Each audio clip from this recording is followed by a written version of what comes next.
talk to me about Michael Venom Page. You spent some time with him here. I've interviewed him. Were you over at Shoot Fight Gym?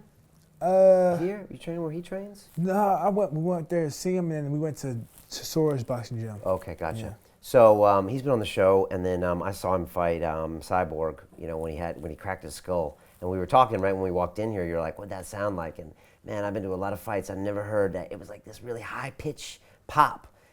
I'd never heard anything like it, you know, and it made sense afterwards to see what happened. What do you think of MVP? Wait, so high pitched pop, so it's like a light bulb crack, like a light bulb. Pop. I guess that's it, right? Because it was from some kind of a spherical structure, maybe. Oh, that's painful. Right? Yeah, that sounds nasty, man. Never saw anything like that. What did you think of that fight and MVP? Okay, that fight, MVP, he's phenomenal because I didn't know he was going for that move the whole time, but I saw him go for it a few times, and I was like, obviously he sees something, but when he landed, I was like, okay. I went back, watched his fight, I was like, okay, he went for that move, like, went for the flying knee, I think 2 or 3 times prior to that. So I was like, okay, smart. Michael Venom Page is a great fighter.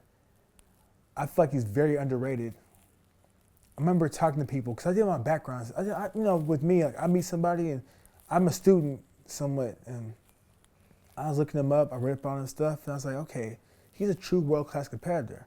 So I went to YouTube, Googled his name, YouTube his name up, and I saw him in the finals of all these tournaments versus Raymond Daniels. And I know how good Raymond Daniels is, because I used to watch him in WCL. And I'm like, oh, I was like, so they're in the finals a lot, and Raymond Daniels is a lot older than him. And I'm like, okay, so this guy's international.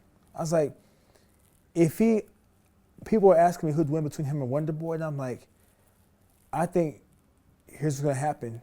If they fought, Wonder Boy would become a wrestler, because there's no way he can stand with Michael Venom Page. Michael Venom Page is tall, long, lanky, athletic, very unorthodox, has great rhythm, has great timing, and has a broken rhythm where he can throw you off. He has a style and the frame you really can't train for. You can try to prepare for it, but you can't, because it's hard to find someone that is tall, yet athletic like him, and is quick and explosive like him, and has an orthodox style like him. So pretty much, you have to find a basketball player, short basketball player that's long and lanky, that can box and kickbox and grapple a little bit, and it moves like dances as he's moving. Like, you can't find that. So he's gonna be a problem for a lot of people. He has the mindset of a winner. He's not gonna break. I watched him. He might have to make a few adjustments, because now people have seen him and they're gonna fight him a lot differently. So he might, instead of being a counterpuncher, he's gonna have to be the aggressive wrestling style person.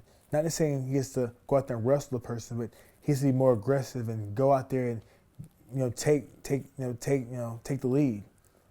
Yeah, he was showing me all sorts of techniques with like all that strange kind of point fighting background and things I'd never seen before. And we were taping it at Shoot Fight, and then later his coach came over and he was like, don't publish that video. Yeah. He's like, that's our intellectual property here. I don't want anybody seeing all that stuff.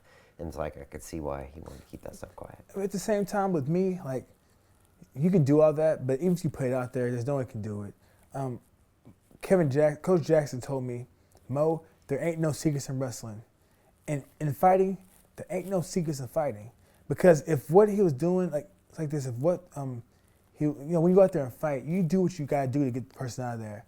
There's no such thing as secret moves, because say I had a good front headlock and it choked people out, I'd be going for that every time I fought.